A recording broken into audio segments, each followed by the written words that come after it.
Today's project is an 18th century English gown made in wool in the style of the 1740s. The open front with stomacher and robings down the front, its large cuffs on its loose sleeves are details that date it to the mid-18th century. It is an English style gown, meaning the back, the pleats are gathered and sewn down into place instead of kind of loose like the French style. To make the pattern for this gown, I began with the American Duchess Guide to 18th Century Sewing by Lauren Stoll and Abby Cox, which has gridded patterns that can be scaled up. It also has a lot of pages of instructions which are really helpful. To create the pattern for this gown, I used the shapes of the gridded pattern as a guide. I have some experience, not necessarily in drafting, but in duplicating images using a grid. I can see when shapes and angles are the same, and I did use some drafting tools to make the process easier. Not only did I make the pattern the size of a human, but when drawing the pieces on my cotton muslin, I added the extra inches that I need to make it fit this human. I didn't use gridded paper, and I'm not saying that my way is the best way or even the right way, but it worked. So from there, I then cut them out of muslin. As you can see here, I sewed them together. I tried them on over my stays for fit, made some adjustments, like you can see here, and also ripped the seams so that I can use this as my pattern piece if I ever make this garment again. And so you can see here, I took in I didn't want to make a dart in the fabric, so I adjusted the pattern here. So this is my pattern, these are my pattern pieces. I then cut out my lining. And I don't know if it's a good or a right thing to do, but something that I like to do when I use like linen, especially as a lining. When I use linen as a lining, I don't like do this any other time, I don't think. I very heavily starch it so that it's got like some weight to it. It won't, I hope, stretch as much when I work with it, because this is going to be 100% hand sewn, and you can see I kind of pieced this area. Right, first of all, excuse my apparel. I kind of rolled out of bed. I have a lot to do today, so I wanted to check the fit of this and get to work on some other stuff that I have to do today. So, okay, there are some changes that need to be made. I made my mock-up, and then I cut this out of linen so that this is kind of another mock-up, but also will, after I take it apart and fix it, will become the lining of my gown. It's just some scrap linen that I had left. You can see I did piece it in some places, and the fit is overall pretty good. I did have to take out in a little bit more at the waist. I don't know what happened because I had already taken in like an inch on each side.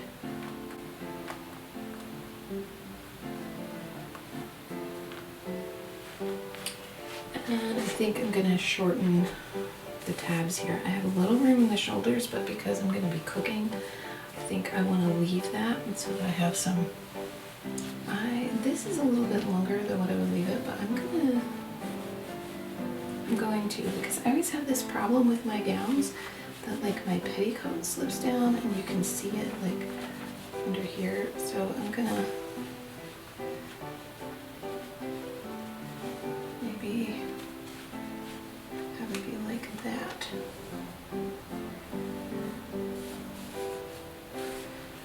Yeah. And there's still some room in the waist, but like I said, I don't want it. There's no guarantee that I am going to lose weight, and there's no guarantee that I'm not going to gain more, so. After fitting the lining once more, I took the pieces apart and used them to cut out my fashion fabric. This way everything would end up the same shape and size. I followed the American Duchess guide to add fabric to the edges for robings.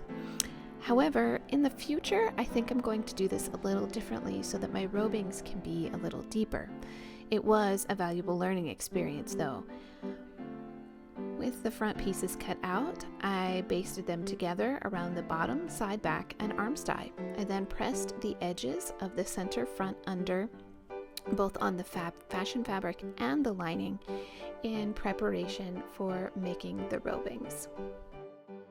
So now we're going to take a few minutes here and kind of work out the situation.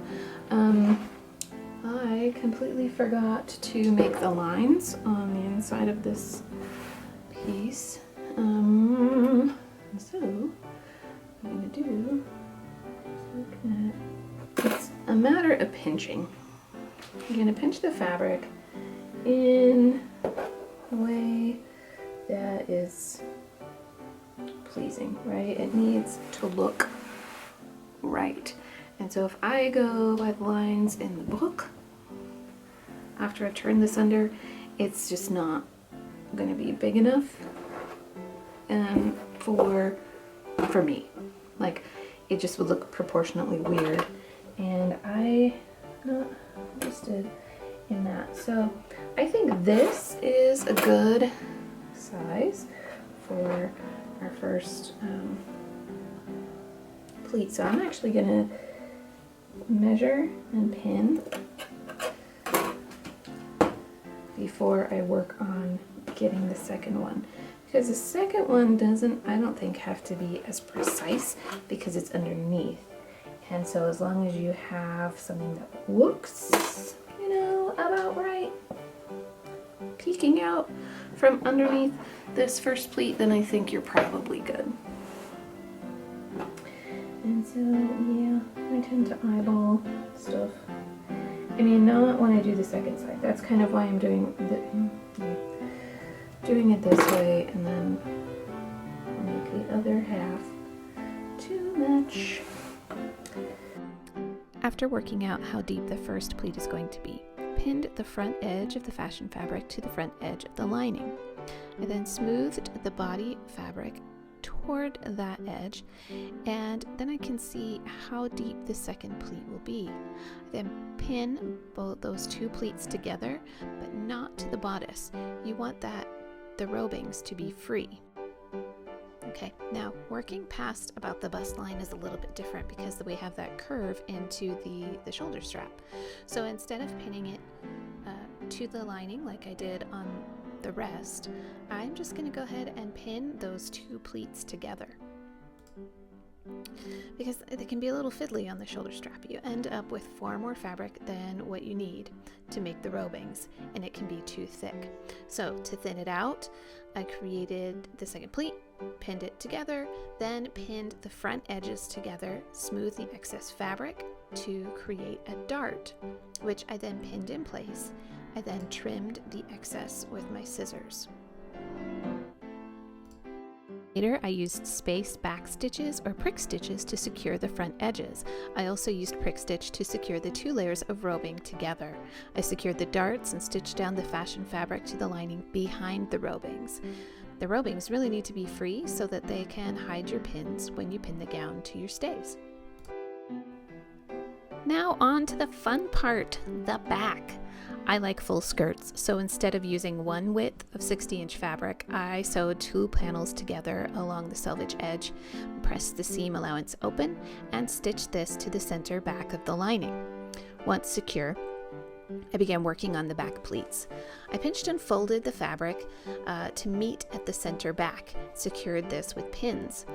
Then I created two more pleats facing away from the center back. The pleats should curve and narrow as they move down toward the waist.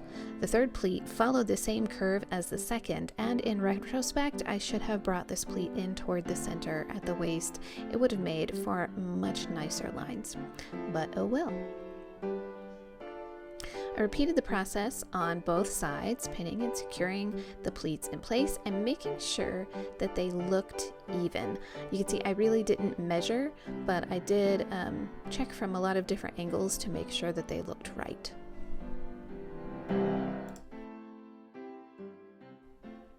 Once the pleats were done on both sides, I used the prick stitch to secure them. I'm using a silk thread that's in a heavier weight than what you find in, say, most craft and sewing stores. So you can see the stitches, but I think it just adds a nice little detail down the back.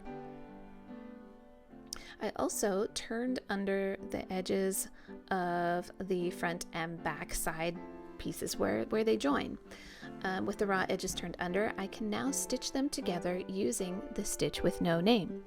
Burnley and Trowbridge offers an excellent tutorial on their YouTube channel about how to make this stitch, so I'm not going to get into describing what it is here.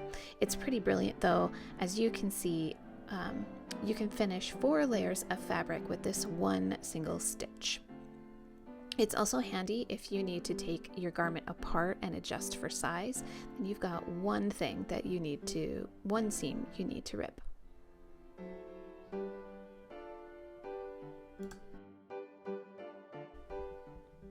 With the back finished and the bodice assembled, it's time for more pleats. All of the rest of the skirt will be knife pleated and then sewn to the bodice. Since I'm using 2 widths of fabric, that's about 120 inches of skirt, and they don't even close in the front. This will make a nice full skirt and make my pretty full hips look larger, which in the 18th century is a good thing. You'll notice that I'm not measuring. I just pinch the fabric and go. As long as it looks right, it is right. You can also then fudge the inside a little and hide excess fabric or release a little to create more width. I used 2 rows of pins to hold the shape of the pleats. I then basted this. It can be pretty difficult working with so many pins in your way, and I didn't want to work around so many sharp and pointy objects. I had already lost a little bit of blood in this gown. I didn't want to lose any more. Okay, doing a fitting. Oh, look at that gray hair just shining. Sparkles. They're sparkles. Okay, so I'm doing a fitting here. I have my under petticoat on and my stays and my shift from work today, and my kerchief because I'm trying to, whatever, be modest. And did a fitting. I've got the skirt pinned in. Skirt's pinned into the bodice. I think I might take this one up a little bit. Sides in. See what I mean about big hips? This photo was taken during a fitting before I removed the basting. Then used a prick stitch on the outside and a whip stitch on the inside to attach the skirt to the bodice. I save the sleeves for last because I don't enjoy them, but I use the same process to draft the sleeves as I did for the rest of the body. Copied the shapes, scaled up for my measurements, and cut 2 actually from a piece of muslin. I did 2 fittings, one on just my own arm to make sure that it fit around my bicep properly. Then I basted it into the bodice of the gown and tried it all on to make sure that I had proper range of motion and that it fit properly. It didn't, so I had to adjust some of the curves and the placement of the sleeve head, and so I had to draw a new one. Followed the same process again, fit it over my arm, basted it into the gown, and then it seemed to fit okay, so I cut it out of my fashion fabric and assembled them. So I cut my fabric out of my fashion fabric and my lining, cut my sleeve out, and then what I do is I stopped following instructions again. But this is a method I think I learned from a Burnley and Trowbridge video, and I've used it ever since because it's just so easy. So you can see fashion fabric, you can see lining. Isn't this really sweet? I love it. And they're sandwiched together like this.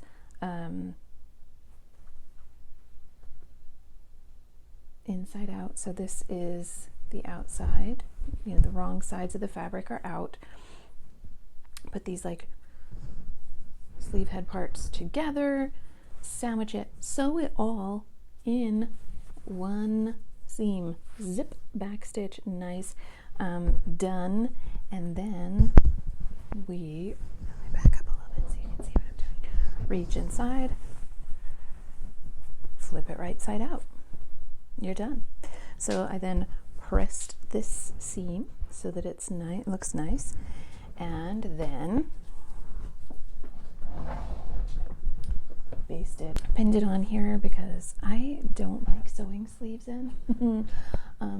It's kind of why I procrastinate them. I hate them. I wait till last because you think it's going to be like, you measure and you do all the things and you think it's going to just fit in, and you've made 3 different like mock-ups and you do all the things, and then it just still is like a pain in the butt. So it's hanging on till the end. I'm making the cuff. Now this is the lining side, this is the fashion fabric side, and so I've folded in the edges of the fashion fabric and the lining, and I'm actually using a felling stitch, not a whip stitch, just because I think it looks a lot nicer, but I'm not going through the other side. I actually kind of will probably, just for continuity, prick stitch the edges of this once it's finished. So that's that. And this pattern was taken pretty much directly from the book. I just, like I said, scaled up for my size. And then what I'm going to do is, instead of doing the 2 or 3 pleats that the book calls for, I think I'm only going to do 2. So I think we're caught up. Not in the most historically accurate way. I just set them like I would a normal sleeve and called it a day. And then I have my cuffs done, and you can kind of see my white stitches in there. Focus, please. And they're not great, but they're finished. And so that is going to be good enough for me. But I prick stitched the pleats in place. And then I wasn't quite sure how to attach these cuffs to the sleeve. So over here, all I have done is the pleats, and you can see we got a little crazy right there, but it's just, you know, it's gonna be what it's gonna be, because I kind of just need this project to be finished. So it's pinned on all the way around, and I think what I'm gonna do is what I did on that side, is do prick stitch from about here around the back, but not secure it on the inside. And then I will prick stitch the bottom half because I just think it looks nice. Okay, well, that's it. I'm calling this project done, and it is admittedly not 100% done, and it will get done in the next few weeks. You know, when I have a few minutes to work on it, I'll work on it and not have to record it and keep track of what I've done. But there are a few things that still need to be done. One is the hem, and the other one is the skirts.